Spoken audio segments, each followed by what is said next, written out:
Nahem. I live here in Paris. I'm 55 years old. 55 years old? 55 years old. I moved to Paris 5.5 years ago and lived in New York all my life and love it here in Paris. It was always a dream of mine to move to Paris, and finally just said about 7 years ago that I have to do it now. Otherwise, it'll never happen. Richard, was there a catalyst to that decision? Because I think a lot of people watching this, I mean, a lot of people say, I'm one of them, I would love to live in Paris someday. I'd love to live in Rome. And most people just never pick up in their life and do it, and they regret it. Was there a catalyst? Did you look at your life? I mean, how did you get to do that? And what are you doing here in Paris? You have this divine apartment. I mean, my God. But tell us about your life and tell us how you came to that decision. Okay, so I've been coming to Paris since I was 20 years old and always loved it. I lived in New York all my life and come to Paris every couple of years. And always thought I would move here. There was always this dream. And every time I come here, I go, okay, I'm going to do it next time. And all of a sudden I was about 47, 48. And I said to my partner, I said, okay, if we don't do this soon, it's never going to happen. And so we just decided that it was time to make a life change, and both of us actually felt very stuck in our careers in New York and really wanted to change. We'd both basically lived in New York all our lives. And in 2005, the high real estate values in New York helped, and we sold our apartment in New York and moved here.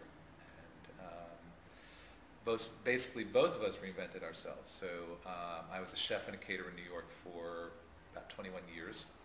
And then I came here, wasn't sure what I wanted to do, and started showing all my friends Paris, but my Paris, my special neighbor, the Marais. And then I thought, well, maybe I could do this with strangers. Maybe I could just show other people, like having a really cool friend in Paris, show you Paris. And I built this business doing that, and I've been doing it 4.5 years now. And I also became a writer, something I never did before.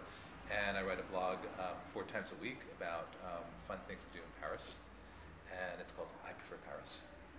And basically I built a new life for myself that I just never imagined I would have done at that point in my life. And let me ask you something. How does this life compare to the old life? I like it a lot better.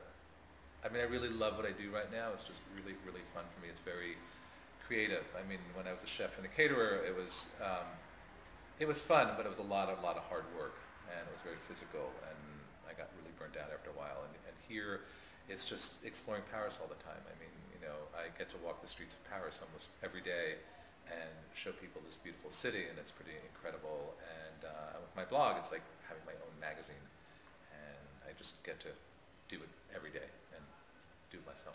So you're living your dream. Yeah. So I think that this is going to resonate with a lot of people. A lot of people out there, I know, especially our age, you know, get stuck. So if you could give people, I always like to end it with 3 pieces of advice. If there's people who are listening to you going, I would like to do something like that too. Right. What are the steps? How do people, because I hear the most often, and you probably heard this and you even said a minute ago you felt stuck in your jobs. People get to an age, usually around our age, stuck. How do they unstick themselves and move into a world that's their dream? Well, I think it's 2 things. I mean, yes, there is a practical side of it. You know, you can't just pick up and move. I mean, you could, yes, of course you could. But there is a practical side of it. And with ours, it was like we somewhat had a plan. Whereas when we moved here, we had enough sort of savings and money to live here a year without working. So this way to establish ourselves and things like that. So there is a practical side to it. And then there's part of it was you just have to be courageous and do it. And I think by the time you're our age, you have survival skills. You know how to make a living. You know how to survive. You know, we've all had our ups and downs, and I certainly have. But in the end, I think when you're this age, you know how to maneuver the ups and downs better, you know, because of just your life experience. So I think we have that survival thing built into us. And 3rd thing, I don't know, is there a 3rd thing? I don't know. What would happen now? I mean, we talked about this tonight. Right. Like if you looked back on your life, because I sometimes tell people, project how you want the next 30 years to be, project how you want to get to 80.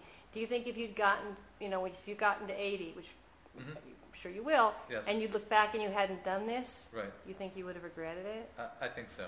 I mean, and I was just kind of burning out in New York, and all the wonderful things about New York were not seeming that wonderful to me anymore. So I just really needed a change and something new to infuse me, to inspire me, and I have a lot of other things that I want to do in my life. I want to be a travel photographer and writer, and I've actually, in a way, experienced that right now because I do that through my blog. So I want to travel the world more and write about the world. And show people other parts of the world. That's right. Well, you're a great travel guide, and you're a great inspiration, and we have to stop this because we have to go see the Marais. Okay. Okay. All right, let's go. Thank you, and you can find Richard. We'll put his information up on the blog.